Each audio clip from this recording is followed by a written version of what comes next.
Saudações profissionais de Direito, meu nome é Luana Adriana Araújo, eu sou mestranda em Direito Constitucional na Universidade Federal do Ceará, eu sou advogada e eu trabalho juntamente com associações aqui de Fortaleza de apoio às pessoas com deficiência, e é um prazer estar participando desse congresso do Mundo Expert,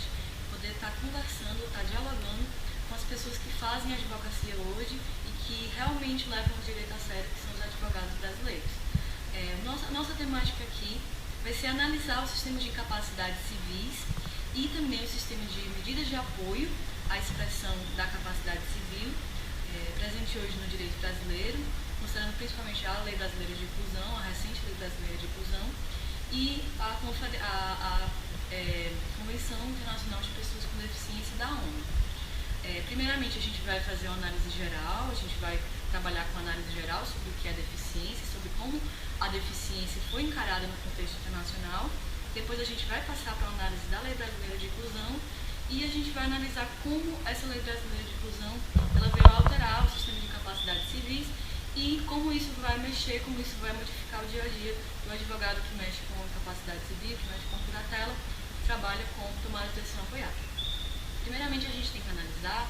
que a asseguração desses direitos fundamentais de pessoas com deficiência, que encaram as pessoas com deficiência como pessoas, sobretudo, ela vem de um movimento posterior à Segunda Guerra Mundial de reconhecimento dos direitos das minorias. E a gente pode notar esse reconhecimento desses direitos das minorias nas primeiras convenções, nos primeiros congressos de direitos humanos, que vieram a ocorrer em 65, na Convenção contra todas as formas de discriminação racial, em 79, na Convenção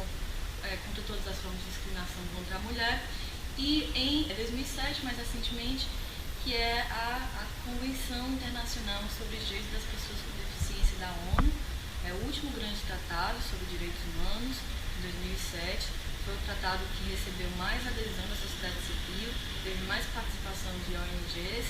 e é o único tratado que foi incorporado ao Brasil de acordo com o parágrafo 3º do artigo 5º, ou seja, em status de emenda constitucional. Quando a gente se pergunta por que a Convenção sobre o Direito das Pessoas com Deficiência é tão posterior em relação às outras convenções de direitos humanos, a gente analisa que isso também vem da dificuldade de se saber o que é uma deficiência. O que é a deficiência? Porque, primeiramente, a gente tem a análise da deficiência congregando vários fatores biológicos, antropológicos, sociológicos, e que eles se conversam, que eles se comungam e eles se separam para formar diferentes conceitos sobre deficiência. Então, o primeiro modelo de deficiência que a gente vai ter vai ser um modelo caritativo. Esse modelo caritativo é pautado muito em passagens bíblicas que falam que a pessoa com deficiência ela é um objeto de assistência, ela deve ser um objeto a se ajudar, ela deve ser alguém a se assistenciar. Ou seja, a pessoa com deficiência ela não é uma pessoa em si, ela é um objeto e ela vai servir a redenção daqueles que a ajudam. E isso gera, de acordo com as teorias psicológicas sobre deficiência, o chamado mirror effect, ou o fenômeno do espelho, que a pessoa passa a se encarar também como necessitada na medida que eu a encaro como alguém necessitado, como alguém inferior e que merece apenas ajuda e que merece apenas assistência, e não ser encarada como uma pessoa realmente com vontades, com preferências e com proeminência civil. Posteriormente, a gente vai ter um modelo chamado modelo tradicional médico, que se desenvolveu bastante no século XVIII, que é encarar a deficiência como uma patologia. Na medida que a deficiência é uma patologia, ela merece uma cura. Esse modelo, apesar de não ser totalmente deficitário, ele vai dar uma prioridade à cura, vai dar uma prioridade ao tratamento em relação à integração social da pessoa com deficiência. Ou seja, vai se tratar a condição da pessoa com deficiência como algo a ser superado, não como algo a ser aceito, não como algo a ser considerado como uma condição relevante. E a identidade perde lugar para a deficiência nesse aspecto. A partir da década de 60 e 70, a gente vai ter uma evolução chamada modelo social de deficiência. O que é esse modelo social de deficiência? A partir dele, as pessoas com deficiência, elas têm capacidade de falar por si mesmas. Elas têm capacidade de dizer o que elas querem na própria vida. Esse modelo social de deficiência vai mexer também com a terminologia das pessoas com deficiência. Porque anteriormente a gente via que as pessoas com deficiência chamadas de excepcionais, como pessoas fora de um grau de normalidade, de um parâmetro de normalidade. A gente vai ver ainda que são chamadas de inválidas, como pessoas que não têm validade. A gente vai ver que as pessoas com deficiência são chamadas de pessoas deficientes, ou seja, pessoas deficitárias, pessoas que têm déficit em relação à sua própria condição de pessoa. E mais profundamente, sob o viés da Convenção Internacional, a gente vai ter essa terminologia muito bem assentada, que é a pessoa com deficiência, que é sobretudo pessoa, que é sobretudo uma pessoa que se determina, que é sobretudo uma pessoa capaz. E a deficiência, ela é uma característica, assim como eu tenho cabelos castanhos, e outras pessoas têm outras características diversas. E aí a gente vai passar a analisar a deficiência como uma expressão da diversidade, como uma expressão das diferenças que são inatas, que são substanciais à vida em sociedade, né? Bom, analisando um pouco sobre como é relevante a gente perceber o papel das pessoas com deficiência na sociedade, a gente pode citar os números, a quantidade de pessoas com deficiência que existem no mundo. Então a gente pode perceber que atualmente existem aproximadamente 1 bilhão de pessoas com deficiência no mundo, de acordo com o último relatório mundial sobre a deficiência, que foi organizado junto com a OMS e com o Banco Mundial. Ou seja, 1 bilhão de pessoas no mundo com algum tipo de deficiência é 15% da população mundial. 15% da população mundial é 5% a mais de pessoas com deficiência com relação à década de 70. Por que há esse crescimento da deficiência? Porque também a sociedade está envelhecendo. Então, há autores americanos que dizem que nós saímos da deficiência, vamos para a eficiência e voltamos para a deficiência. Em países norte-americanos, em países do norte, aliás, que a expectativa de vida é superior a 70 anos de idade, a gente nota que as pessoas têm algum tipo de deficiência, as pessoas vão ter algum tipo de deficiência em pelo menos 8 anos da vida delas. Ou seja, isso já é 11,5% de todo o tempo de vida. É bastante tempo e algo a ser considerado, porque quando eu analiso os direitos das pessoas com deficiência, eu estou analisando os direitos que pessoas vão ter pelo menos em 11,5% do período de sua vida. Aqui no Brasil, a gente tem uma quantidade de pessoas com deficiência aproximadamente de 45,6 milhões de pessoas, que é o equivalente a 24%, mais especificamente a 23,9% do total de pessoas que existem no Brasil, o total demográfico do Brasil. A gente precisa analisar essa deficiência hoje em dia, essa pessoa com deficiência hoje em dia, de acordo com o que vai dizer a Convenção Internacional de Pessoas com Deficiência. Ou seja, é um conceito em evolução, é um conceito que não é estanque, e além disso, para analisar a deficiência, a gente tem que cotejar sempre as condições do meio, as condições relativas às barreiras atitudinais e às barreiras ambientais que impedem aquela pessoa de participar nas mesmas condições, em igualdade de condições com as outras pessoas da sociedade em que ela vive. Ou seja, a deficiência é uma deficiência por si só, ela não pode ser qualificada apenas olhando para o indivíduo, para a pessoa que teria a condição, mas ela deve ser encarada como um fator de interação, como um fator existente que ganha sua tonalidade a partir das interações com o meio. Bom, no Brasil a gente tem uma gama vasta de conceituações e de preceitos normativos acerca das pessoas com deficiência. E a gente deve reinterpretar todos esses conceitos a partir do paradigma da Convenção, que é recente, de 2007, incorporada ao Brasil em 2008,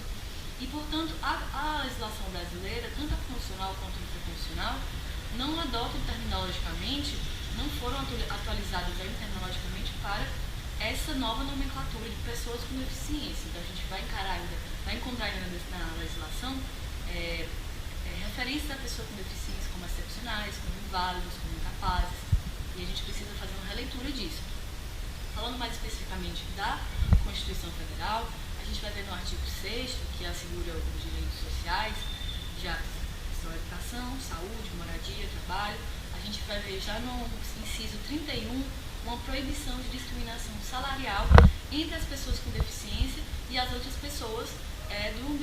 daquele ambiente de trabalho. Além disso, a gente vai perceber também na Constituição Federal, no artigo 23, que é uma competência comum executiva da União, do Estado, dos municípios e do Distrito Federal, tratar sobre a política de integração de saúde e assistência pública às pessoas com deficiência. No artigo 24, a gente vai ter uma competência legislativa da União dos Estados e do Distrito Federal de tratar também sobre a proteção e a integração social dessas pessoas com deficiência. Veja que esses dispositivos, eles vão falar da pessoa com deficiência como pessoas portadoras de deficiência. E a gente vai fazendo essa releitura, a gente vai fazendo essa reanálise do que é a terminação na Constituição e na legislação infraconstitucional. No artigo 37 ainda existe a previsão de que a administração pública deve manter em seus cargos uma reserva para pessoas com deficiência, a partir do que está constante no inciso 8º, ou seja, a lei reservará um percentual de cargos e empregos públicos para pessoas portadoras de deficiência, no caso nós veíamos como pessoas com deficiência. No artigo 203 a gente vai trazer também a previsão acerca da assistência social e ganhando tonalidade no inciso 4º para a habilitação e reabilitação de pessoas com deficiência, visando sempre a integração na vida comunitária, e no inciso 5º com a garantia de um salário mínimo para aqueles que não puderem garantir o desenvolvimento de sua personalidade, de sua própria manutenção ou tê-la mantida pelos seus. No artigo 208 a gente vai ter ainda uma especificação acerca do atendimento educacional especializado, voltado a essa conscientização, a essa criação de autonomia das pessoas com deficiência através da educação. E no artigo 227, tendo em vista que a criança e adolescente, no contexto brasileiro, merece uma proteção especial, há ainda uma previsão no inciso 2º do artigo 227, que a criança e adolescente com deficiência vai ter um aparato de políticas públicas mais específico e mais ainda voltado para esse segmento que é composto por duas minorias. Bom, quando nós analisamos o que há de constitucional para pessoas com deficiência, a gente tem que encarar que existe uma convenção que no Brasil tem esse status constitucional. E a única convenção que foi adotada de acordo com o 5º, que manda o parágrafo 3º do artigo 5º, que é a votação nas duas casas, por 3/5 dos votos, no mesmo processo de emenda constitucional, ou seja, esse documento ele tem uma validade constitucional no Brasil. E a gente precisa reanalisar toda a legislação infraconstitucional de acordo com essa convenção, a partir da interpretação hermenêutica em conformidade com a Constituição Federal. Além disso, a gente tem outras normatizações infraconstitucionais, desde 1983, mais especificamente, que vão falar sobre pessoas com deficiência. Mas essas legislações, elas não eram congregadas sob a égide de um único documento. Ou seja, havia uma dispersão normativa muito grande. Havia uma dificuldade de se integrar as políticas para as pessoas com deficiência nos seus macroconceitos: educação, lazer, cultura e esporte, assistência social, saúde, porque eles não estavam congregados sobre a mesma legislação. A partir disso, que a Lei Brasileira de Inclusão foi promulgada em 7 de julho do ano passado, de 2015, a partir do artigo 4º da Convenção, que diz que todas as medidas administrativas, judiciais e legais devem ser tomadas, devem ser efetivadas para consagrar os conceitos da Convenção. E a partir desse sentimento, a Lei Brasileira de Inclusão foi promulgada em 7 de julho e entrou em vigor 180 dias depois, mais especificamente no dia 3 de janeiro do presente ano de 2016. Então, cientes desse novo paradigma, nós vamos analisar agora como essa Lei Brasileira de Inclusão ela veio a alterar o sistema de capacidades civis, mas especificamente a forma como essas pessoas devem ter a sua capacidade legal assegurada no contexto social, assegurada no contexto brasileiro. Bom, a gente vê que o artigo 12 da Convenção Internacional, ele vai trazer a capacidade legal como uma presunção, ou seja, toda pessoa que nasce, a despeito de sua deficiência, presume-se que ela possui capacidade legal. Assim, a partir de 2008, quando houve o decreto legislativo incorporando a Convenção, o decreto legislativo 186, a gente deve sempre presumir a capacidade legal, a partir do preceito indubio pro capacitas. Dessa forma, esse preceito ele vai conferir mais autonomia, mais capacidade da pessoa com deficiência de conduzir a própria vida e de se autodeterminar. Esse artigo vai dizer ainda que todas as medidas que vão assegurar a expressão dessa capacidade legal, elas devem ser medidas de apoio que facilitem a expressão, mas nunca a substituam. E a partir disso ele vai estabelecer salvaguardas. Essas salvaguardas são mecanismos para se analisar até onde aquela medida de apoio está correspondendo efetivamente aos direitos, às vontades e às preferências das pessoas com deficiência. Ou seja, quando se estabelece uma medida de apoio, a gente deve sempre estar analisando se aquela medida de apoio está realmente facilitando o caminho ou simplesmente tirando a pessoa com deficiência do caminho. Se ela está realmente explicitando a voz da pessoa com deficiência, traduzindo a voz da pessoa com deficiência, ou calando aquela voz, ou silenciando aquela voz, que é uma voz que tem vontade, que é uma voz que tem preferência, que deve ser escutada. Essas medidas de apoio, elas devem ser proporcionais às condições da pessoa com deficiência. Elas devem ser proporcionais e adequadas às características, tanto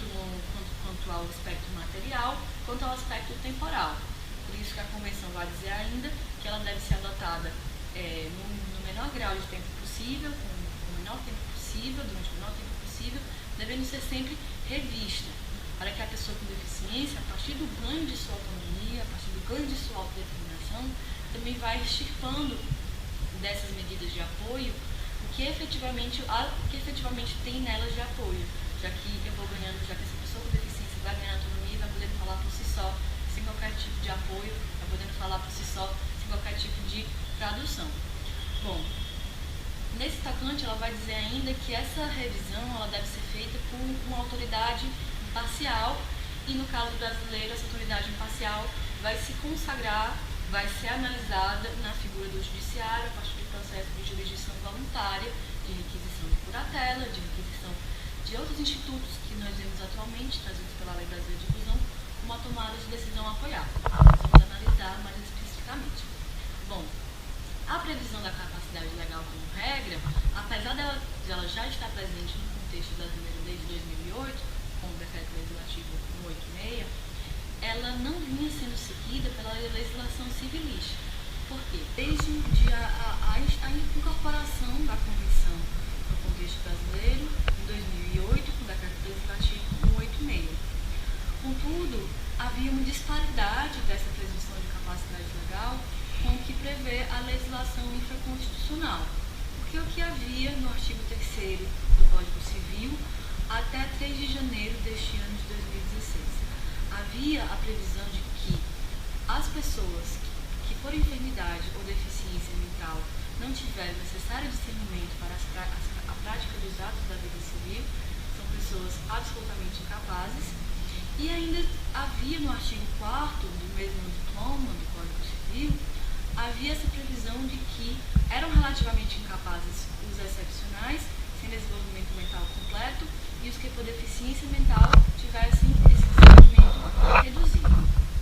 Então, o que a gente pode notar? Que no Brasil havia uma presunção de que as pessoas com deficiência mental eram incapazes. Não se analisava sequer se havia viabilidade de entender aquelas pessoas, se havia uma viabilidade de elas se expressarem por si sós, se elas podiam só, de forma individual, de forma direta, exercer a própria capacidade. Já se presumia que elas seriam pessoas incapazes. Bom, recentemente a Lei Brasileira de Inclusão veio a fixar que a única hipótese qualificadora de incapacidade absoluta vai ser deferida aos menores de 16 anos de idade. E, além disso, a incapacidade relativa também não vai ser mais encarada naquelas pessoas que seriam apunhadas como excepcionais, sem desenvolvimento mental completo, ou que por deficiência mental tivessem discernimento reduzido. Hoje em dia, os relativamente incapazes são os menores de 18 anos e maiores de 16, e os ébrios ou viciados em tóxicos, e aqueles que, por causa transitória ou permanente, não puderem exprimir a própria vontade, ou seja, houve um alijamento, houve uma extirpação que havia no artigo inciso 3º e 4º do artigo 4º do Código Civil.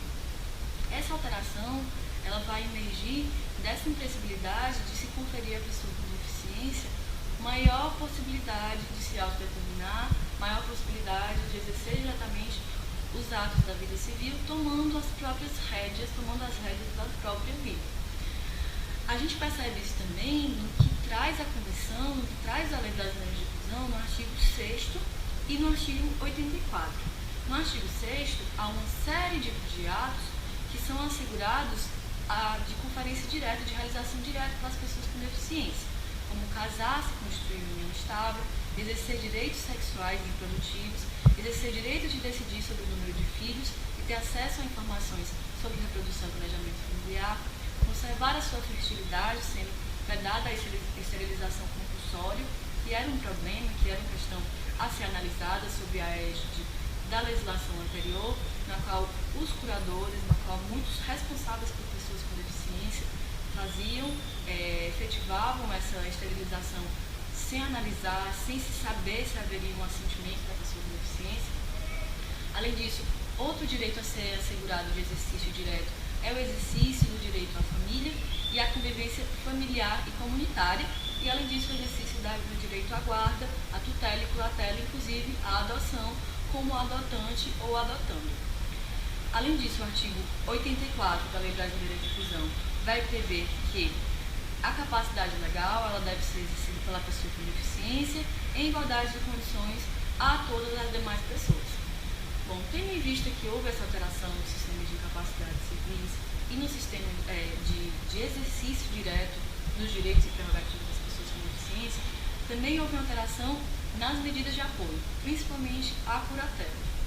A curatela, que antes era encarada como a morte civil, como uma simples apagar de luzes das luzes da pessoa com deficiência, para que outras luzes viessem a dizer por ela o que ela queria e o que ela deixava de querer, essa morte civil ela não vai poder mais vogar na medida que a curatela vai ser uma medida de apoio, nunca uma medida de substituição de vontade. E ela foi alterada justamente para melhor assegurar a expressão dessa vontade. É nesse sentido que o artigo 85 da Lei Brasileira de Inclusão vai trazer essa previsão de que a curatela afetará não somente os atos relacionados ao patrimônio e aos negócios de natureza patrimonial e negocial. Além disso, o parágrafo 1º desse artigo vai dizer que a curatela não alcança os direitos ao próprio corpo, à sexualidade, ao matrimônio, à privacidade, à educação, à saúde, ao trabalho e ao voto, estabelecendo que, na esfera pessoal, na esfera privada, na esfera mais privada pessoal, pessoas com deficiência decidem por si só, a curatela também vai ser qualificada, de acordo com o parágrafo 2º desse artigo, como uma medida extraordinária, só devendo ser instituída quando houver motivação, quando houver razão para tal, sendo determinados nesse termo de curatela quais são efetivamente aqueles caracteres aquelas situações nas quais a pessoa com deficiência realmente vai precisar da efetivação da medida de apoio, que é a curatela, que é a figura do curador. Bom, por que a curatela foi alterada dessa forma? Porque agora a curatela não vai ser por excelência também a medida de apoio para a expressão dessa vontade. A gente vai ter no direito brasileiro agora uma figura interessantíssima, um instrumento interessantíssimo, que é a tomada de decisão apoiada.